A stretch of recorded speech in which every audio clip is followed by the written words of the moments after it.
Tumsifu Yesu Kristo. Tumsifu Yesu tena, taifa lake Mwenyezi Mungu. Tunashukuru Mungu kwa Jumapili ya leo. Tunashukuru Mungu kwamba anaendelea kutulinda na kutuongoza.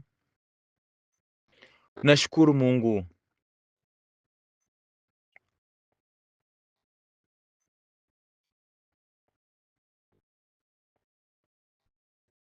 kwa vile anatufungulia njia, kwa vile anajibu maombi ya kila mmoja wetu.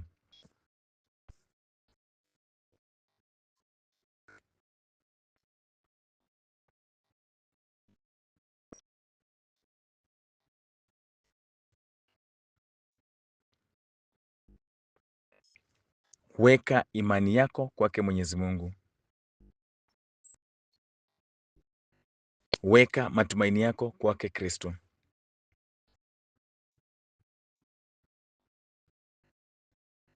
Mtumainie Mungu, msadiki Mungu. Mungu atulinde, Mungu akulinde, na Mungu abariki kazi ya mikono yako. Tunashukuru Mungu kwa hii Jumapili.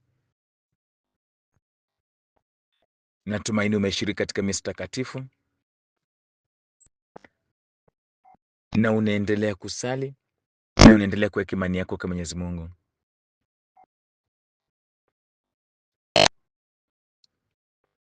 Mungu mwenyewe akajibu maombi yako. Mungu mwenyewe akajibu sala zako. Imani yako kwa Mwenyezi Mungu ikutetee na ikuongoze. Siku ya leo, kama siku ya Jumapili kama ya leo, wanawa encourage kwamba muwe mmesoma misa takatifu, mmepata mahubiri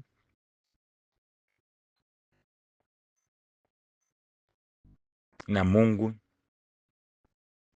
anaendelea kutukuongoza. Weka imani kwake Mwenyezi Mungu. Mtumainie Mungu. Msadiki Mungu.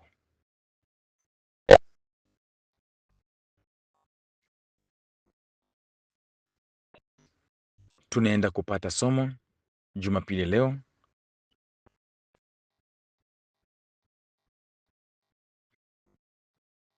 kutoka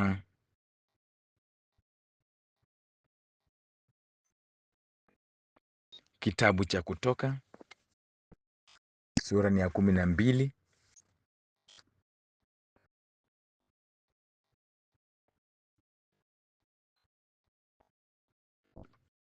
Tasoma kuanzia mstari wa 40 hadi 42.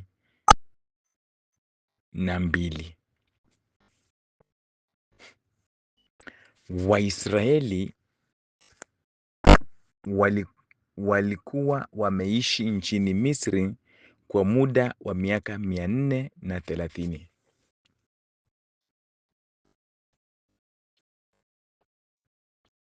Katika siku ya mwisho ya mwaka wa 430, siku hiyo hiyo maalum, ndipo makabila yote ya Mwenyezi Mungu yaliondoka nchini Misri. Usiku huo ambao Mwenyezi Mungu alikesha ili kuwatoa Waisraeli nchini Misri unapaswa kuadhimishwa na Waisraeli wote na vizazi vyao vyote kama usiku wa kukesha kwa heshima ya Mwenyezi Mungu.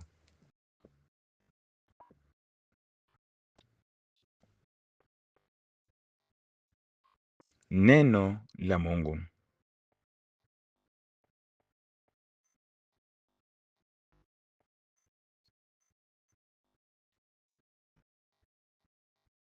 Tumsifu Yesu Kristo.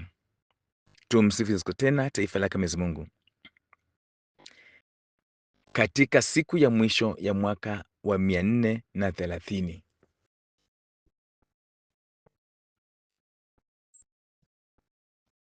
The night of freedom.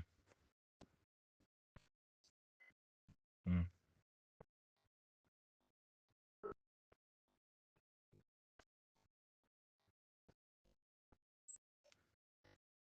Usiku wa kukombolewa.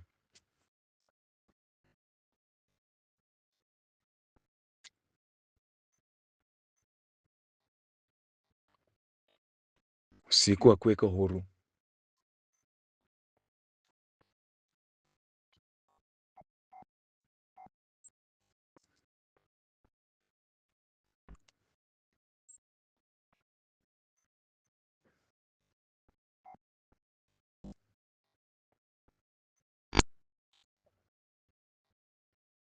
Mm. Hiyo siku ya mwisho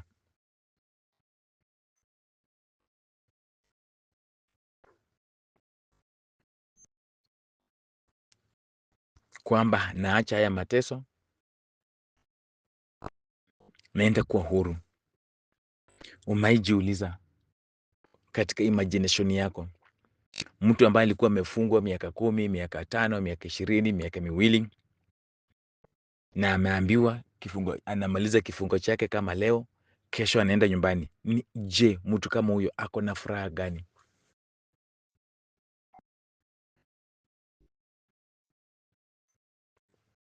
Unampata yuko na furaha kubwa, amefurahi sana kwa sababu kesho anaondoka. Ana minyororo ambayo ilikuwa imeshika maisha yake inamwachilia. Hata usingizi haukuji, si eti hauna usingizi, yaani ile furaha ya kutoka utumwani, ya kutoka kwenye gereza.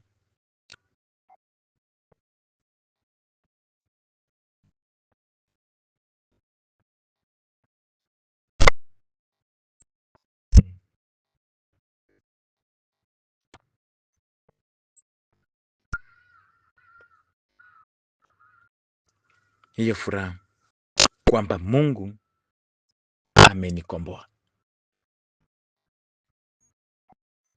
Mungu amenisaidia, Mungu ameweka maisha yangu vizuri, Mungu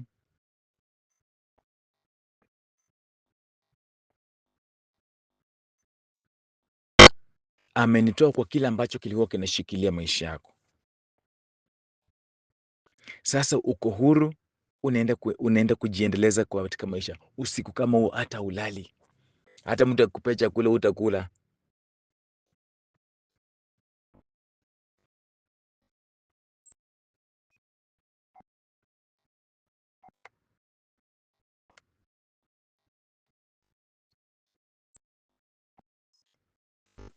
Unajisikia umeshiba, unajisikia uko vizuri.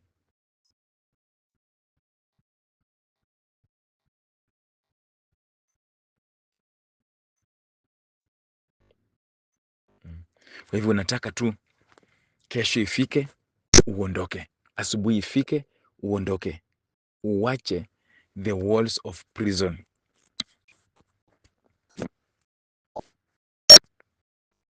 Katika siku ya mwisho tumsifu Yesu Kristo, unakuwa na furaha kubwa.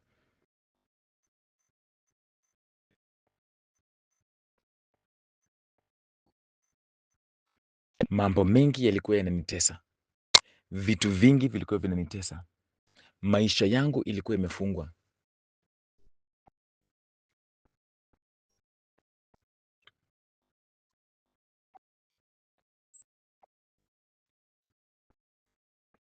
Nilikuwa kwa bondage.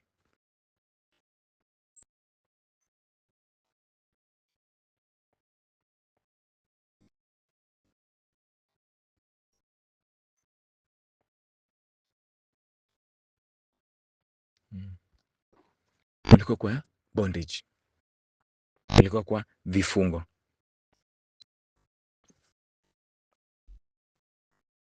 Sasa unaenda kuwa huru.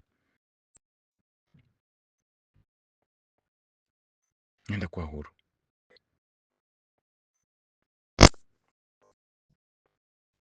Tumsifu Yesu Kristo. Naenda kuwa huru. Waisraeli walipokuwa utumwani waliteswa sana.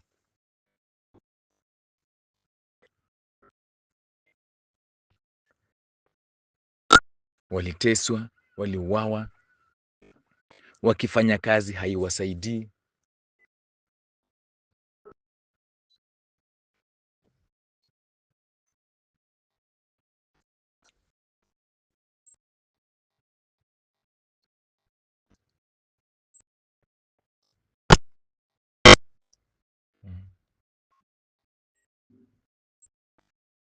Wakifanya kazi haiwasaidii.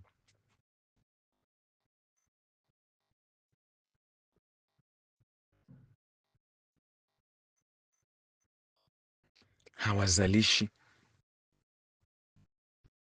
chochote ambacho wanatengeneza kinachukuliwa. Walikuwa kwa prison ya Farao. Niliwaambia Farao ni spirit.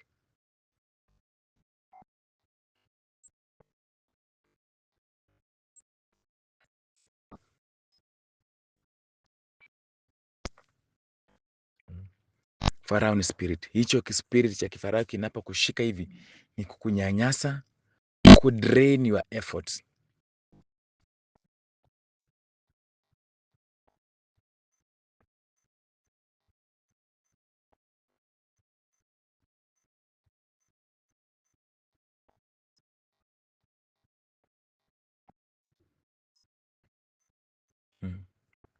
Kunyanyasa, ina drain effort zako, unajipata huna nguvu.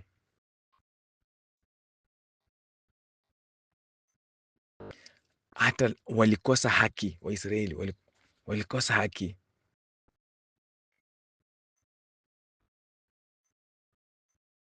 Mateso ilikuwa nyingi, usumbufu ulikuwa mwingi. Unanyanyaswa, unatukanwa, hauna haki hapa. Maisha yako tu stagnant.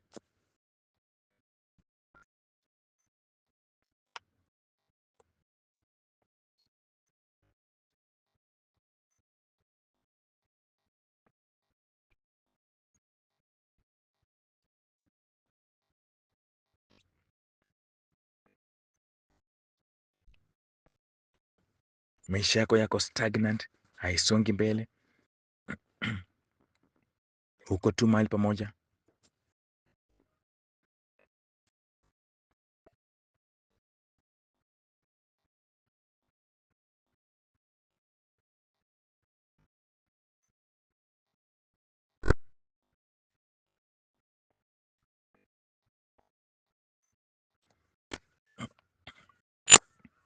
Imefunga maisha yako.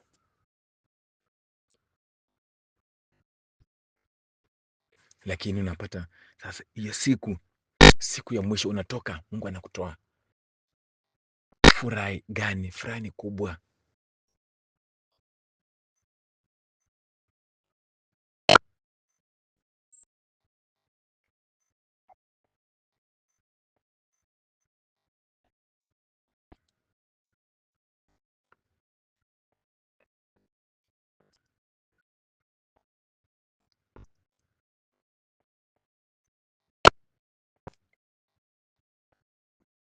Furaha ni kubwa.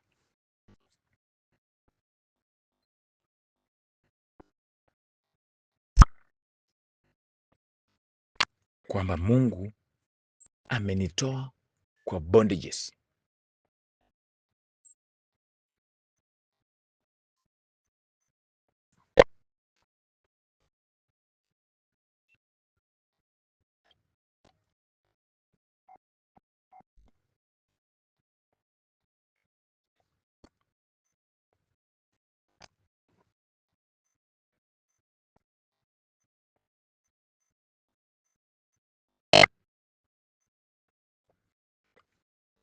Mungu amenitoa kwa bondages. Mungu amenitoa kwa vifungo.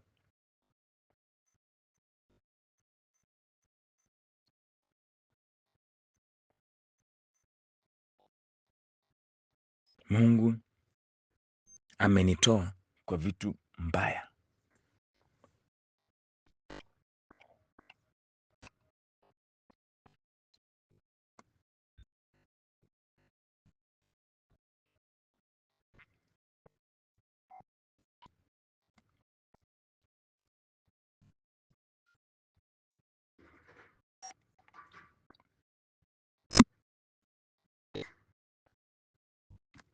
Vitu za kufunga maisha yako, vitu za kufunga familia yako, za kufunga your finances, za kufanya maisha yako isisonge mbele, maisha yako ikwame mahali pamoja, wewe uko tu.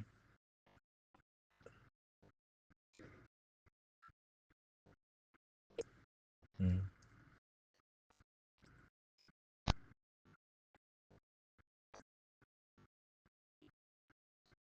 Uko tu, hausongi mbele. Spiriti ya Farao imekufunga.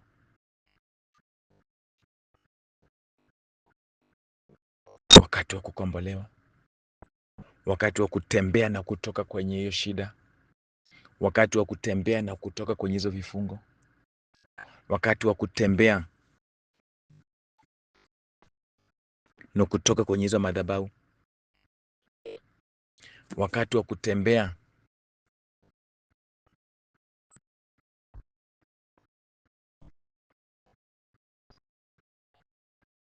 na kutoka kwenye hizo maroho.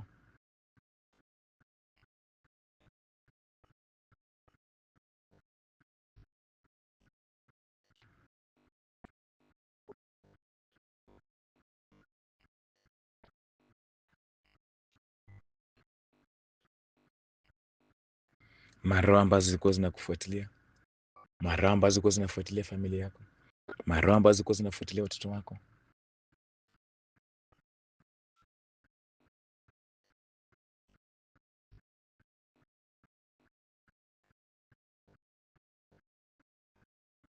Hizo vitu zote zinakuachilia.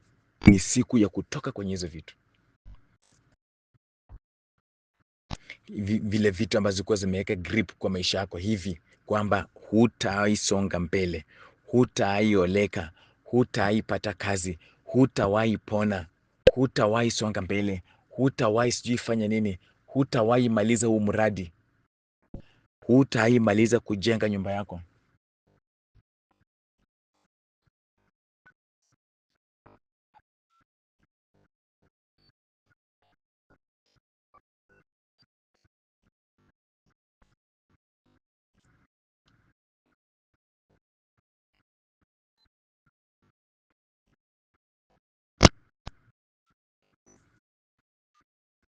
Mm.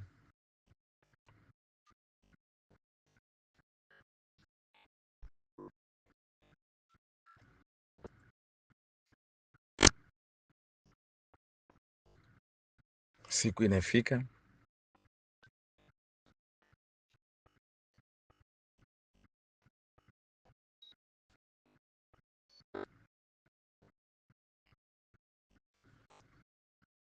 siku inafika, hizo vitu zote zinakuacha.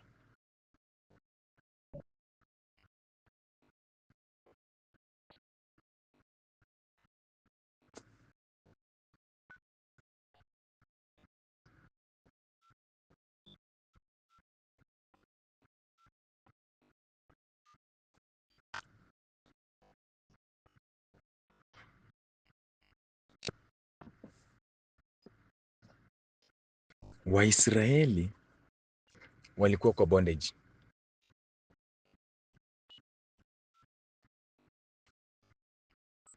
Walipokuwa kwa bondage, walimlilia Mwenyezi Mungu.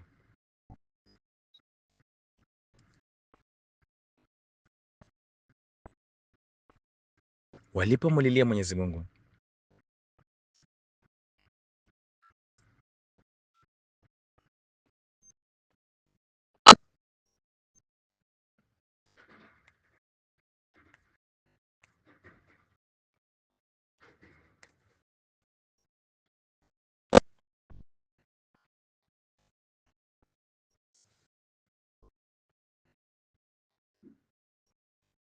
Walipomlilia Mwenyezi Mungu,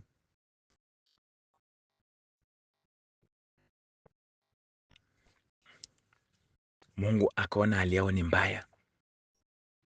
Kwa hivyo siri ya kutoka kwenye vifungo,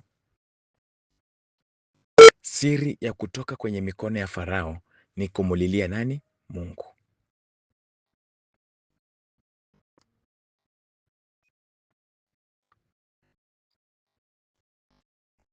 Ni kumulilia Mungu. Unapomlilia Mungu, Mungu anakutoa kwa mikono ya Farao.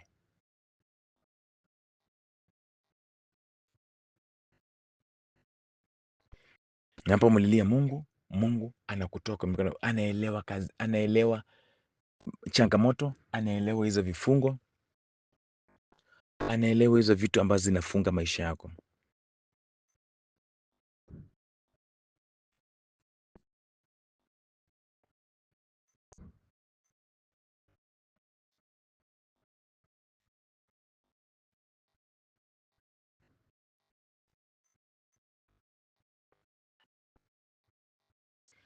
Unapomlilia Mungu, anaelewa kila kitu, na ukimlilia Mungu mwenyewe ana act.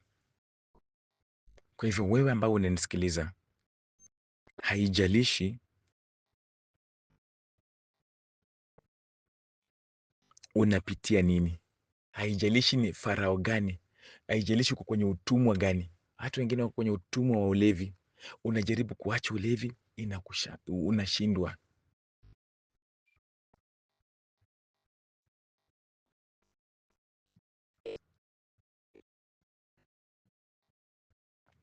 Wewe anza tu kuomba na kumlilia Mungu.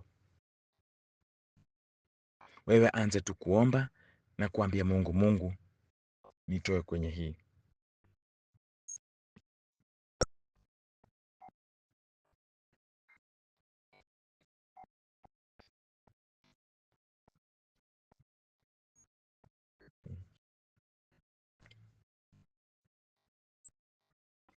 Ambia Mungu, Mungu niondoe kwenye hili.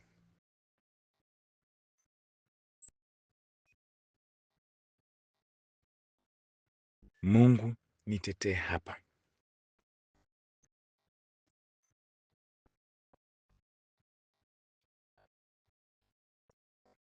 Mungu nipiganie hapa. Mungu atakutetea, atakutoa.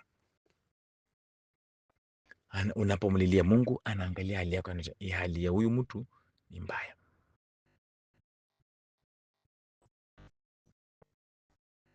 Ni furaha gani je, unapojua kwamba leo ninatoka kwenye hizi mashida?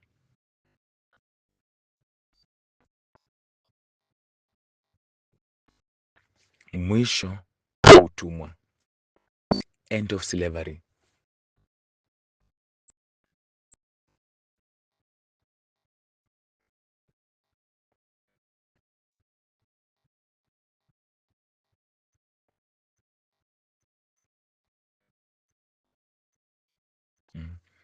Mwisho wa nini? Wa utumwa.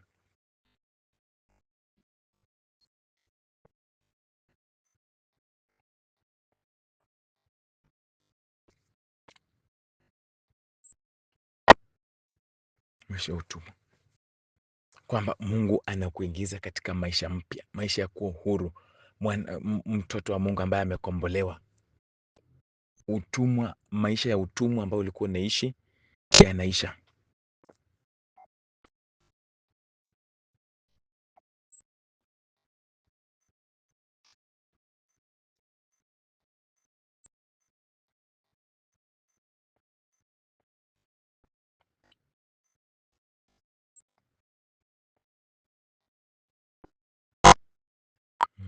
Maisha ya utumwa ambao ulikuwa unaishi yanafanya nini? Yanaisha. Unaanza kuishi maisha mazuri, maisha matakatifu. Unaanza kuishi na ile heshima ya mwana wa Mungu. Jamani, tukumbuke kwamba Mungu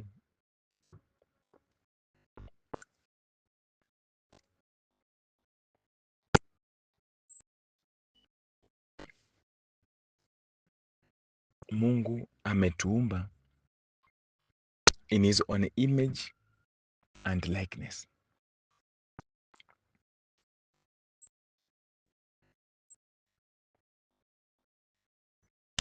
Tunamfanana Mwenyezi Mungu, na Mungu anataka tuishi kwa ile heshima ya mtoto wake Mwenyezi Mungu, na shetani na mateso yake anataka uishi kama mtumwa.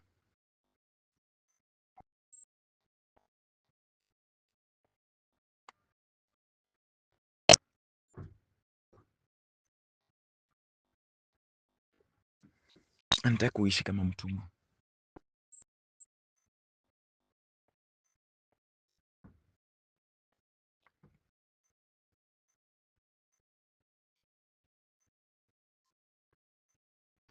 Anataka uishi vibaya.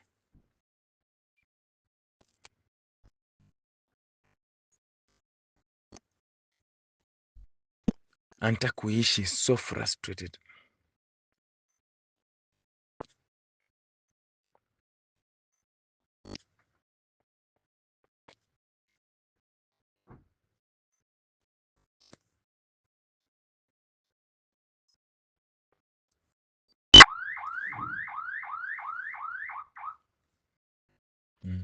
So frustrated.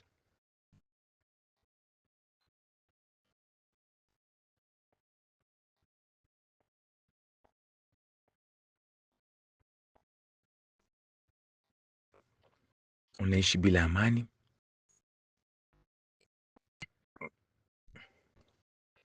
Unaishi tu kwa sababu unaishi.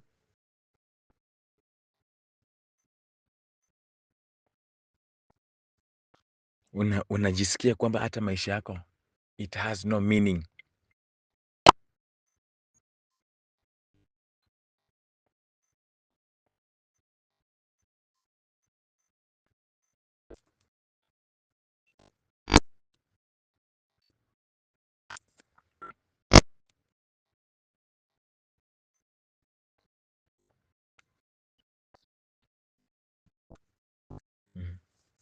Unaishi maisha yako like it has no meaning.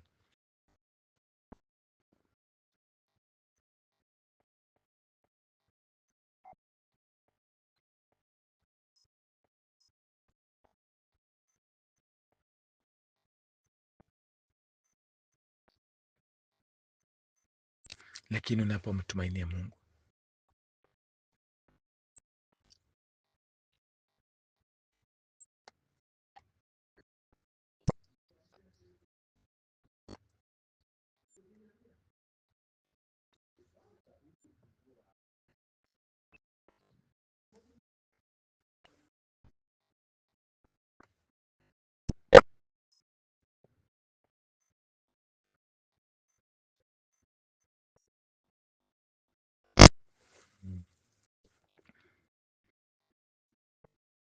Mungu anaenda kufungua mambo. Tunaenda kusahau haya mateso yote ambayo ulikuwa unapitia.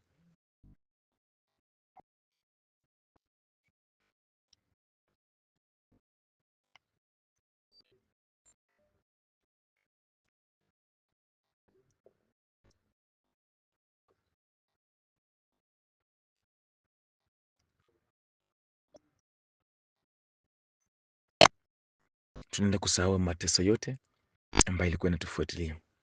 Hizi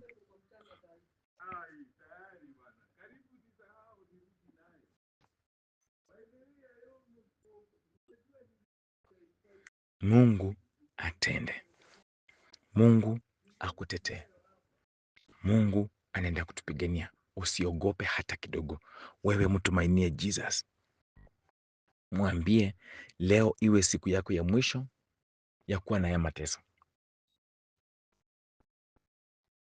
Kumbuka Waisraeli walikaa utumwani Misri kwa miaka 430. Ilifaa ikuwe 400. Hii 30 ni ya nini? Inatakana hii mateso yako hiyo imeisha.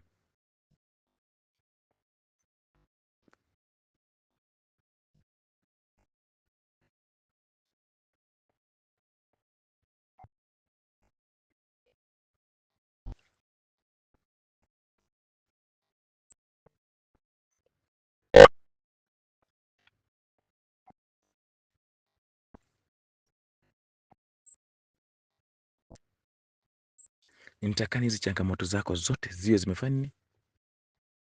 Zimeisha.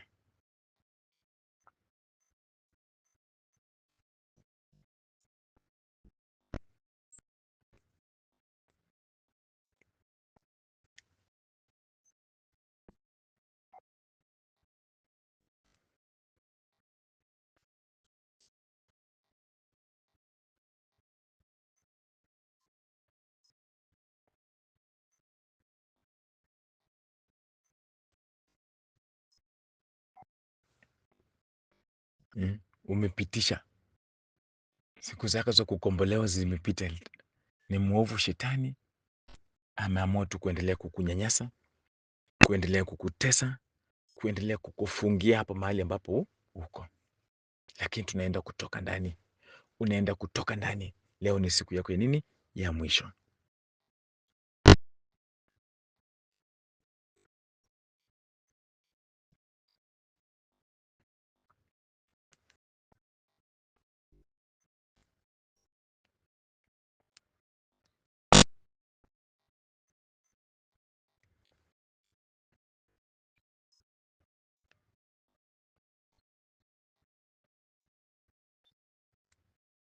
Build a relationship with God,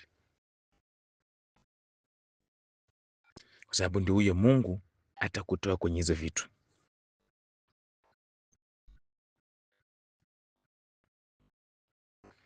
Ndio huyo Mungu atakutoa kwenye hizo mateso. Ndio huyo Mungu atakutoa kwenye hizo changamoto. Jenga uhusiano wako na Mwenyezi Mungu.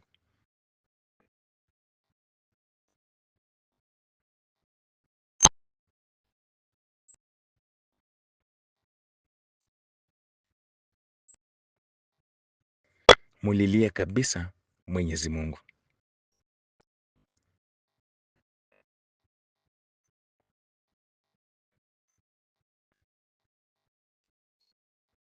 Mulilie kabisa nani? Mwenyezi Mungu. Unapomulilia Mungu, naye atakutendea. Unapomulilia Mungu, naye atakufungulia njia, naye atasikia kilio chako, jinsi Mungu alivyosikia kilio cha Waisraeli wakiwa utumwani. Mungu, tunateseka.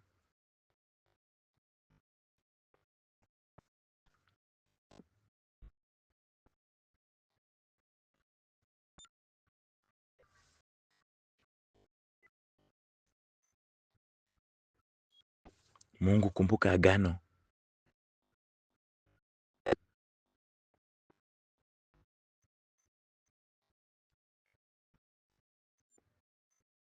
Kumbuka agano lililoweka.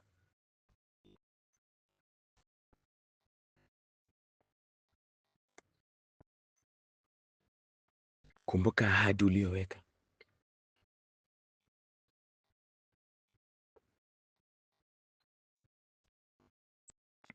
Na mababu zetu.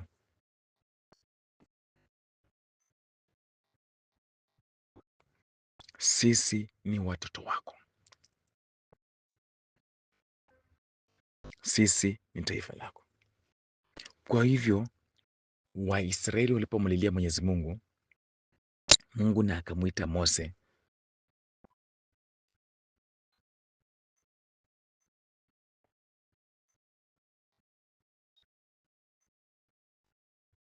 Wakaanza safari ya ukombozi.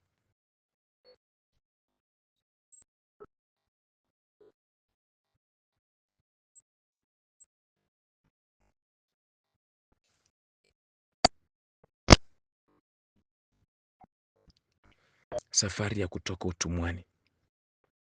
Mungu akaianzisha. Ilionekana kama ni ngumu, maana Farao alikuwa hataki kuachilia Waisraeli, lakini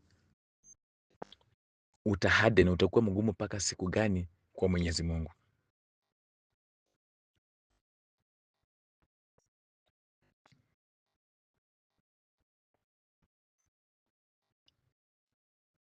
Mm. Utakuwa mgumu kwa Mwenyezi Mungu mpaka siku gani?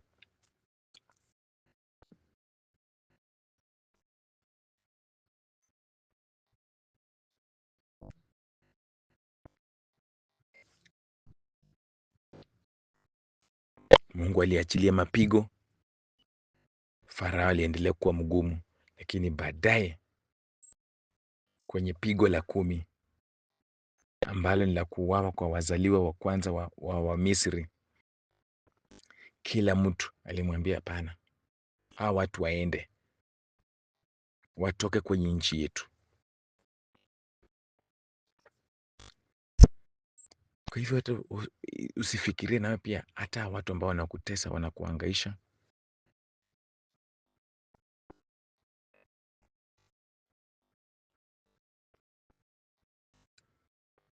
sikio inafika, watatoka tu hivyo.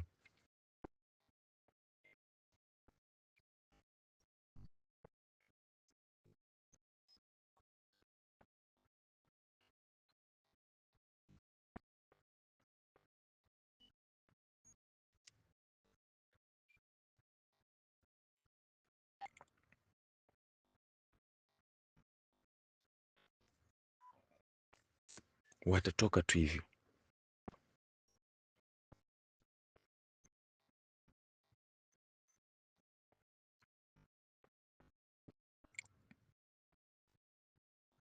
Watakuwa wagumu, lakini itabidi wamekuachilia. Siku imefika.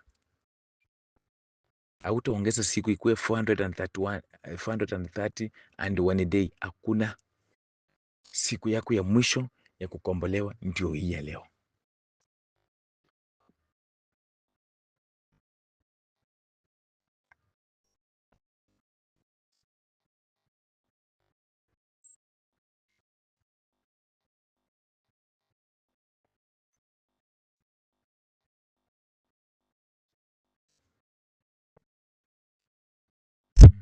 Ndio hii ya leo.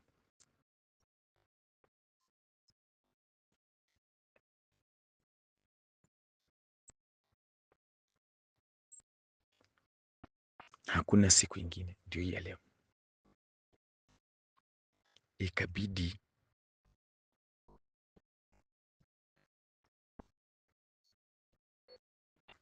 Farao amewaachilia Waisraeli waondoke.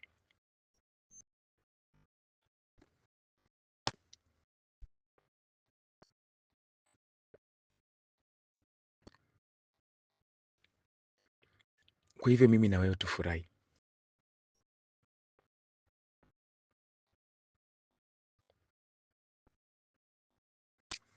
Tufurahi kwamba Mungu ametenda.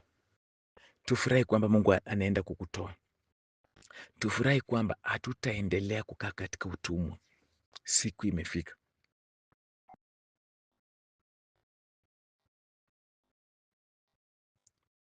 Ile furaha ambayo mfungwa ako nayo kwamba kesho anaenda nyumbani. Ile furaha ambayo Waisraeli walikuwa nayo kwamba kesho tunaenda nyumbani.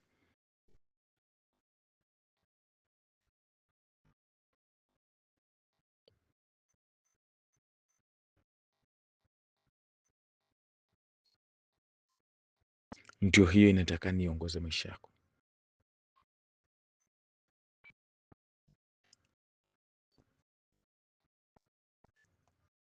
Ndio hiyo inataka niongoze familia yako, kwamba kilichokuwa kimeshikilia maisha yako kinaenda kufanya nini? Kukuachilia. Nguvu zote ambazo zilikuwa zimeshikilia maisha yako zinaenda kukuachilia.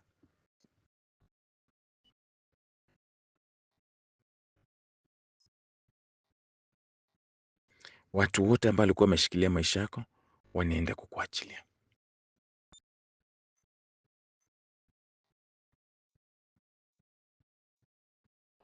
Ni mwanzo mpya, ni maisha mapya ya kumtukuza Mwenyezi Mungu.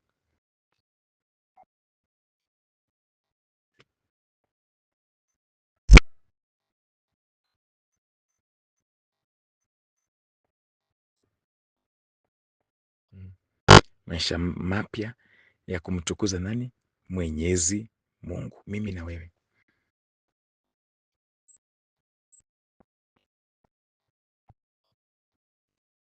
tunasema bye kwa mateso.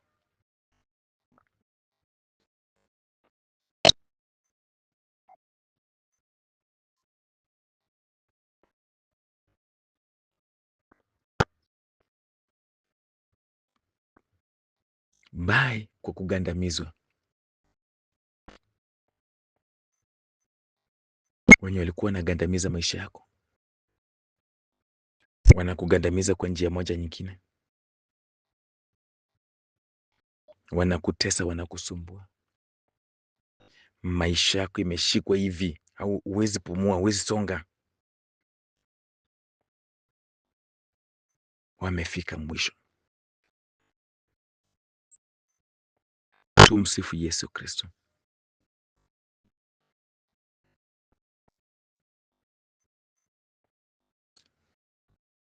Angalia Danieli kwenye neno lake Mwenyezi Mungu. Umaifikiria alichokuwa anawaza Danieli akiwa kwenye shimo la simba, hata kama anamtegemea Mungu kama mwanadamu.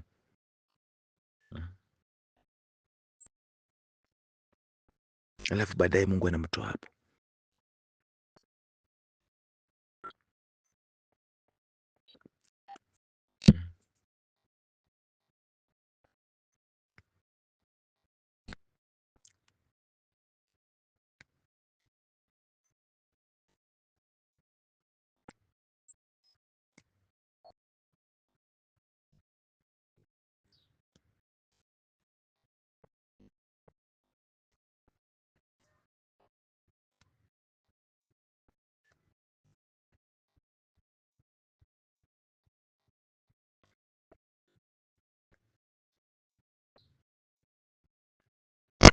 Baadaye Mungu anamtoa kwenye hizo masimba. Alifurahi sana.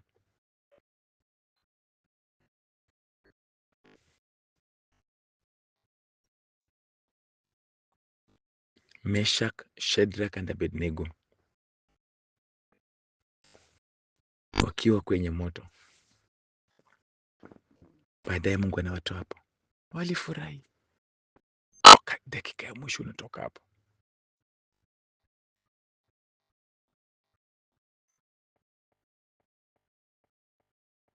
Watu ambao hata kwenye Biblia kuna watu wengi ambao Yesu aliwatoa mapepo.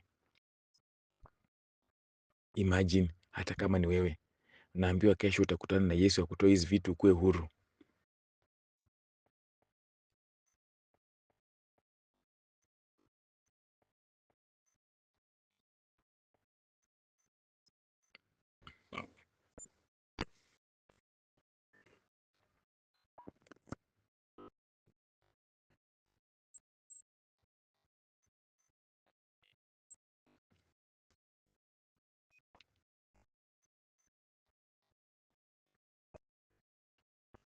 Mungu atende,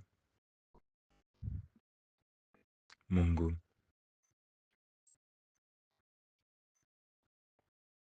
atupiganie.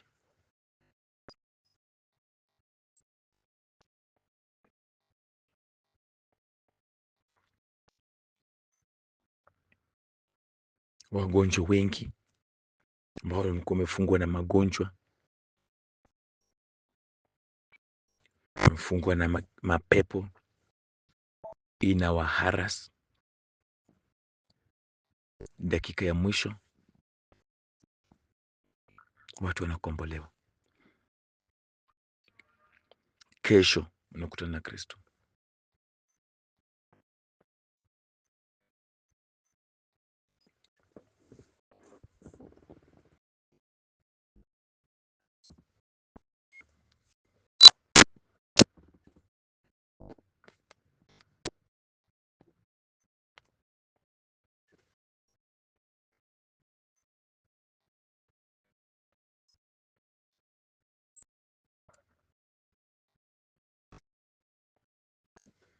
Unakutana na Kristo, mambo yanabadilika. Unakutana na Kristo, hali yako inafanya nini? Inabadilika.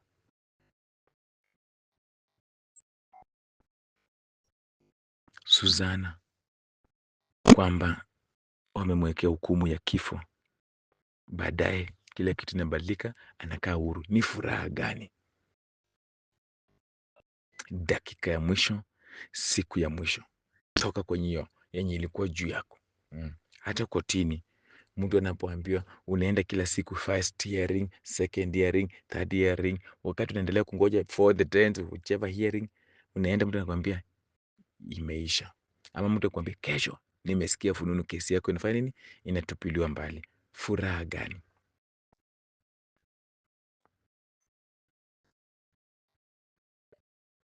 Na kuwa na furaha kubwa sana kwamba kesi imetupiliwa mbali.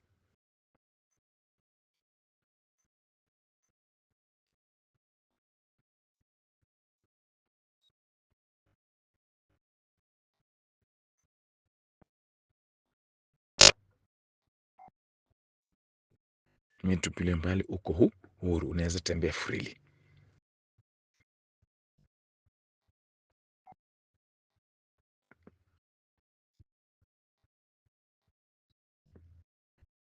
Kwa hivyo actually wengi wetu hapa tumepitisha muda wa kutoka ndani.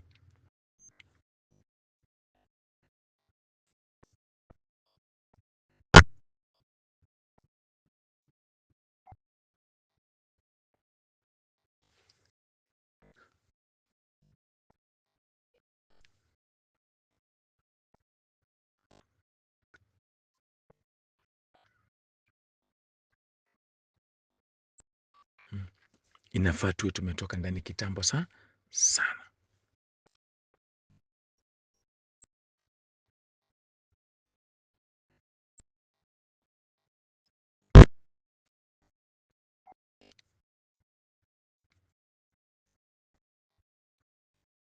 Inafaa tuwe tumetoka ndani kitambo sana. Ni wakati wa kutoka ndani, ni siku yako ya mwisho,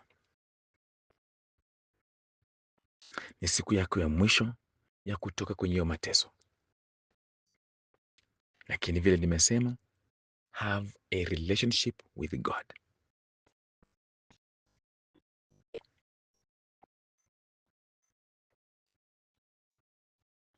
Kwa vile ni yeye tu yuko na mamlaka ya kukutoa huko, ni yeye tu yuko na mamlaka ya kukutoa ndani.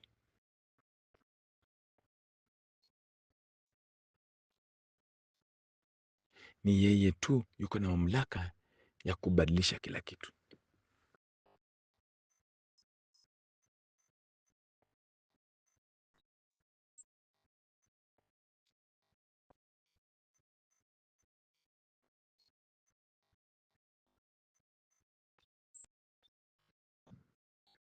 Ni yeye tu yuko na mamlaka ya kubadilisha kila kitu.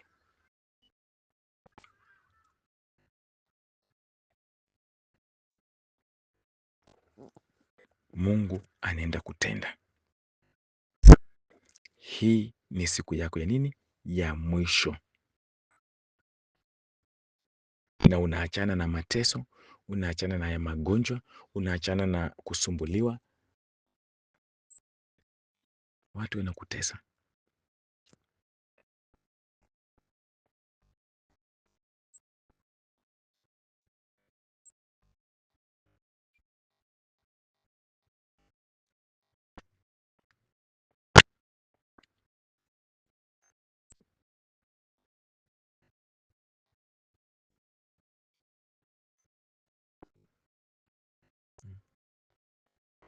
Wengine wetu, hata farao wetu, wako kwenye mahali pa huduma, mahali penye unafanya kazi. Mungu atawahamisha tu, atawatoa mwenyewe.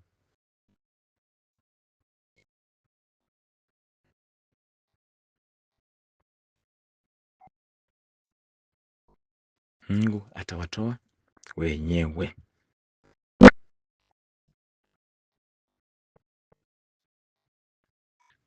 Huwezi shinda ukiteseka, huwezi shinda ukiumia, huwezi shinda ukilia kila wakati, machozi, machozi, machozi. Mungu hatakubali hilo.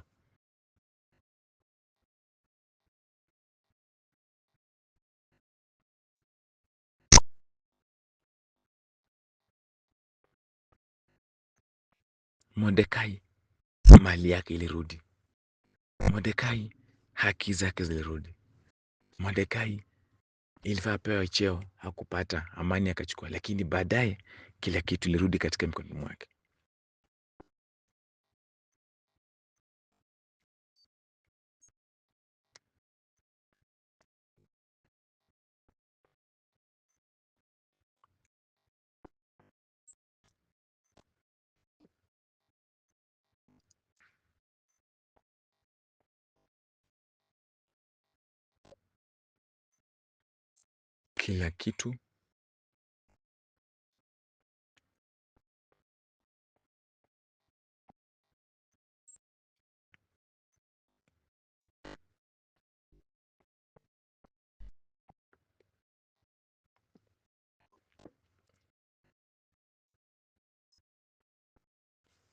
Kila kitu kilirudi.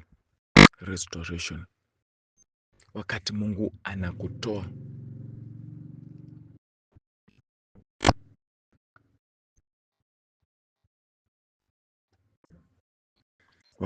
anakutoa huko kwa mateso,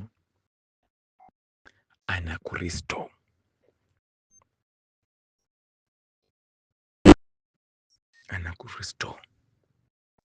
Hii inakuwa siku maalum kwako.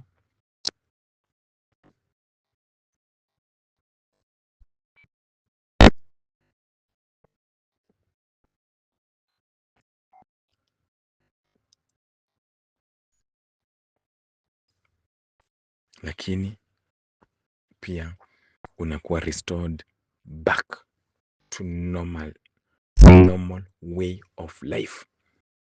Heshima inarudi, ule mfano ambao umeumbwa na Mungu unarudi, kila kitu kinarudi.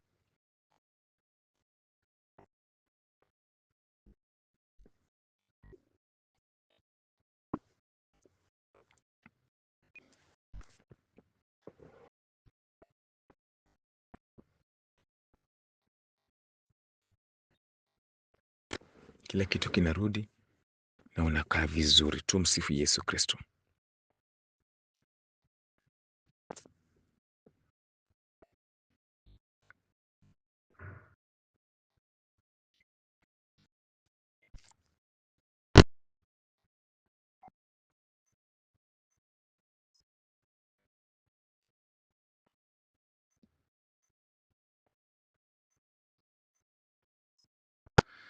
Heshima yako kama mtoto wa Mungu inafanya nini? Inarudi katika siku ya mwisho ya mwaka. Minyororo inakatika, kama wakina Paulo na Sila wakiwa gerezani, minyororo inakatika.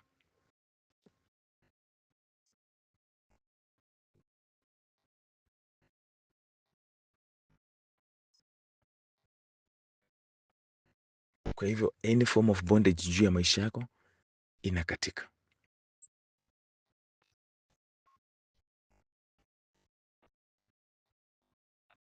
Aina yote ya vifungo juu ya maisha yako inafanya nini? Inakatika.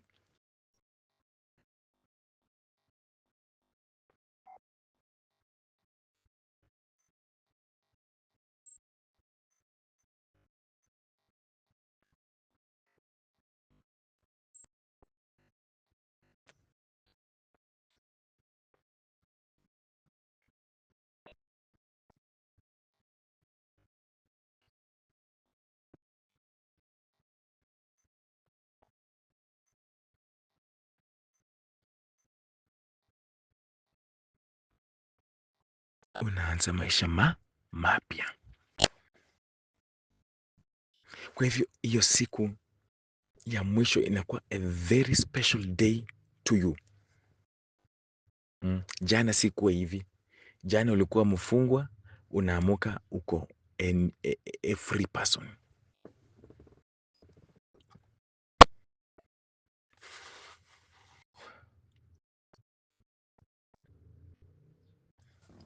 Ulikuwa unanyongwa na vitu za giza, vitu za kishetani, unaamuka uko delivered.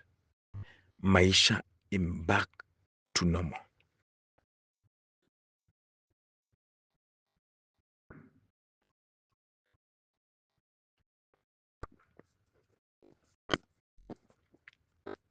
Maisha imerudi back to normal.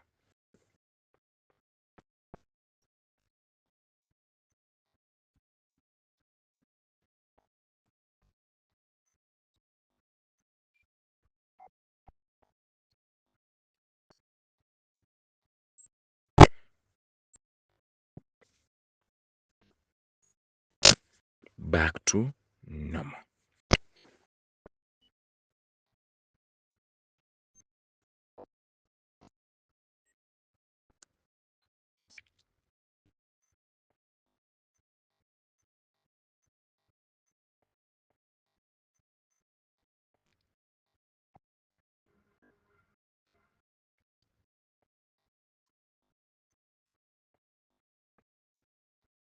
Kwenye hii siku ya mwisho, mateso umeyaacha, utumwa umeuacha, vitu ambazo zilikuwa zinakutesa umeziacha, umeanza maisha mapya.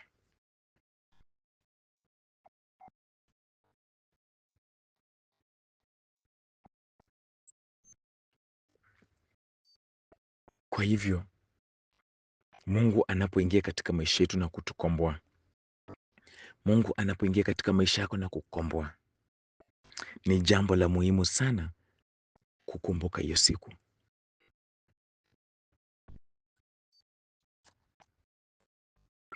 Ni jambo la muhimu sana kukumbuka nini? Hiyo siku, maana ni siku ambayo Mungu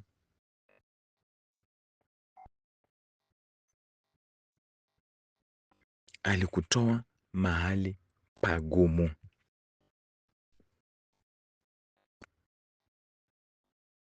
Ndio maana tunakumbuka kila wakati historia yetu ya ukombozi. Tulikuwa mahali pabaya, lakini Kristo akaingia katika maisha yetu na kutuokoa. Amina.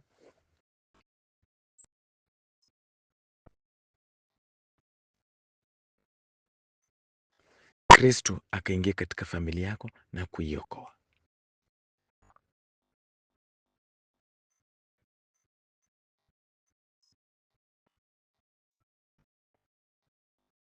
Kristo akaingia katika familia yetu yako na kukomboa watoto wako.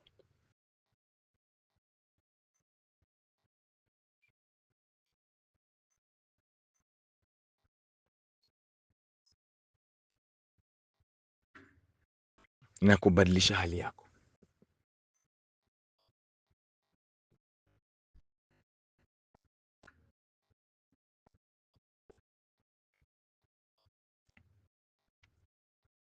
Akabadilisha hali yako. Sasa hizi uko a free person.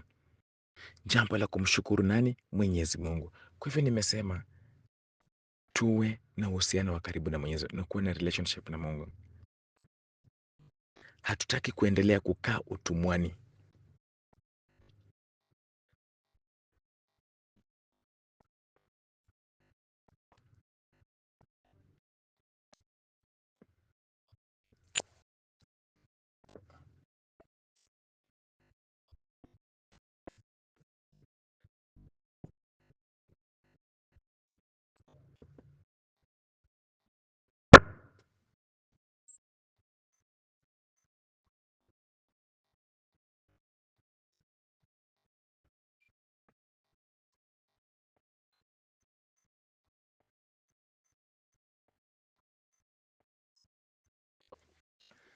Mungu anaenda kututetea, Mungu anaenda kutupigania.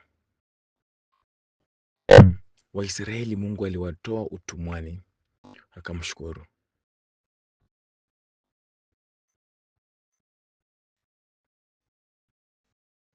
Ndio neno la Mungu linasema usiku huo ambao Mwenyezi Mungu alikesha ili kuwatoa. Imagine Mungu anakesha ili kuwatoa Waisraeli nchini Misri. Unapaswa kuadhimishwa na Waisraeli wote na vizazi vyao vyote kama usiku wa kukesha kwa heshima ya Mwenyezi Mungu.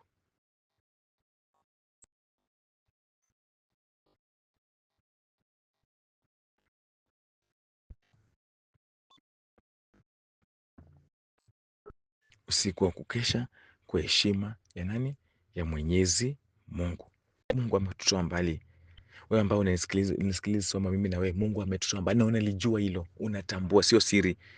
Angalia familia yako, angalia maisha yako, Mungu amekutoa mbali. Kwa hivyo ni jambo la kufanya nini? La kumshukuru Mungu. Ni jambo la kuambia Mungu ni asante. Ni jambo la kuambia Mungu Bila wewe mimi si kitu. Bila wewe Mwenyezi Mungu kuingilia, ningekuwa bado kwenye utumwa.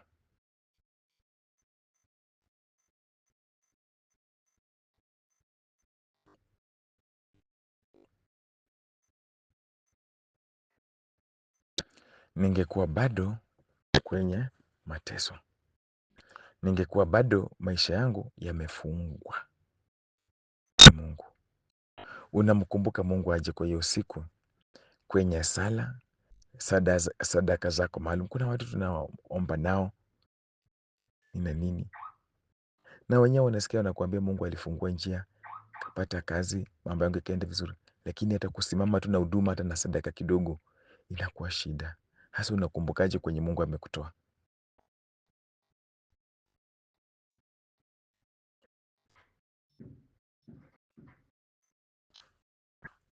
Hmm.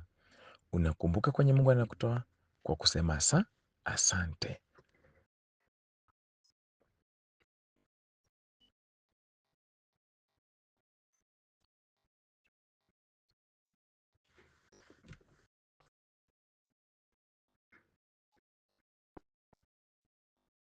Unakumbuka kwenye Mungu amekutoa kwa kumshukuru, kwa kuishi maisha mazuri, maisha ya sakramenti, maisha ya sala.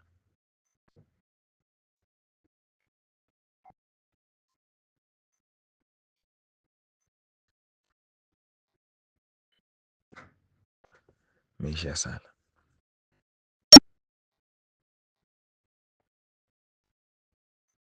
Ninaomba Mungu atusaidie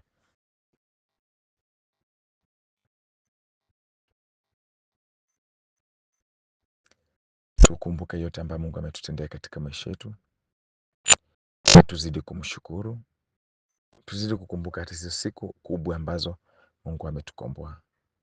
Tuzidi kumshukuru. Enda misa siku ya Jumapili. Mtu anashinda nyumbani, kweli unashinda nyumbani Jumapili ukifanya nini?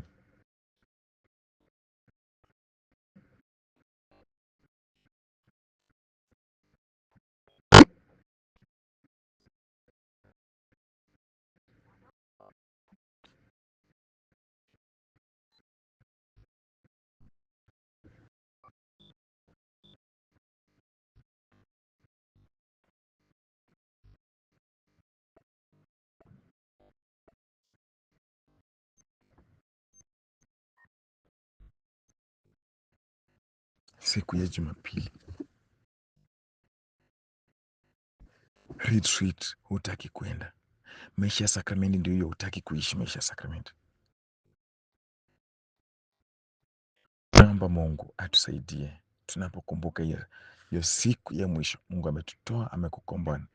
Kumbuka, nafanyia Mungu jambo. Tumsifu Yesu Kristo.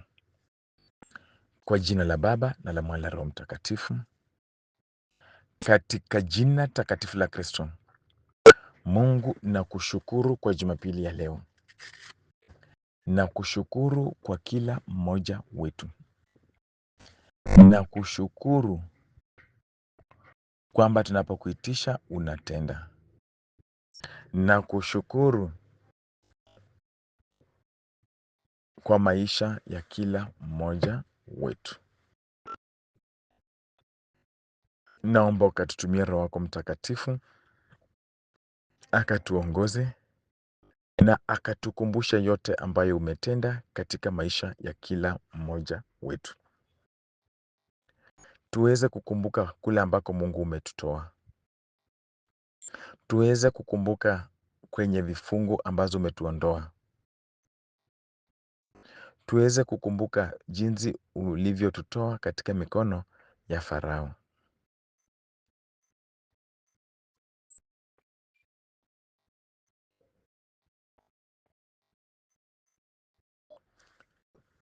Tumekuwa na Farao wengi katika maisha yetu. Walikuwa wametuandama, wametuweka kwenye jela, walikuwa wamefunga maisha yetu, walikuwa wamefunga familia zetu, walikuwa wamefunga watoto wetu, kazi zetu, mahitaji yetu. Maisha haikuwa inasonga mbele.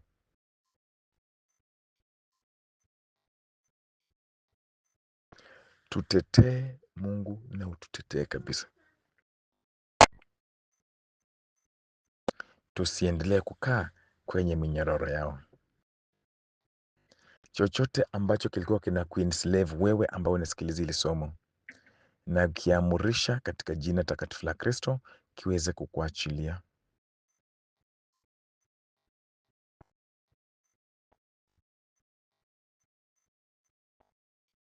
Kama ni magonjwa,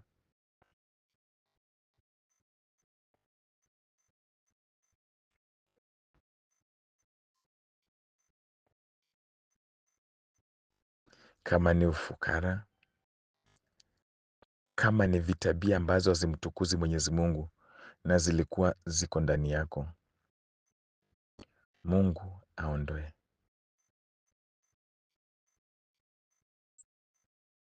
Damu takatifu Yesu Kristo iendelee kufanya kazi. Damu takatifu Yesu Kristo iendelee kufungua. Damu takatifu Yesu Kristo iendelee kututakasa na kutuweka vizuri. Njia zifunguke, pata ushindi, pata na muujiza mkubwa kutoka kwa altari ya Mwenyezi Mungu. Imani yetu kwa Mwenyezi Mungu ikatende mema. Mungu achilie hiyo neema ya kukufuata kila wakati ndani yetu. Tukutafute kwenye neno, tukutafute kwenye sakramenti za kanisa, kwenye misa takatifu, kwenye maisha matakatifu. Tuweze kukutafuta.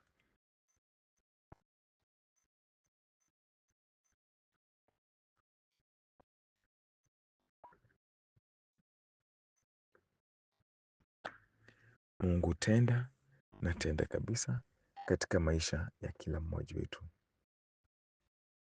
Njia zinafunguka, baraka zinaendelea kuingia na mambo makubwa mazuri ya Mungu yanaendelea kutendeka katika maisha ya kila mmoja wetu. Damu ya Kristo ikafungue njia. Naachilia ushindi, naachilia na muujiza, naachilia na mambo mengi mazuri ya Mungu katika maisha ya kila mmoja wetu.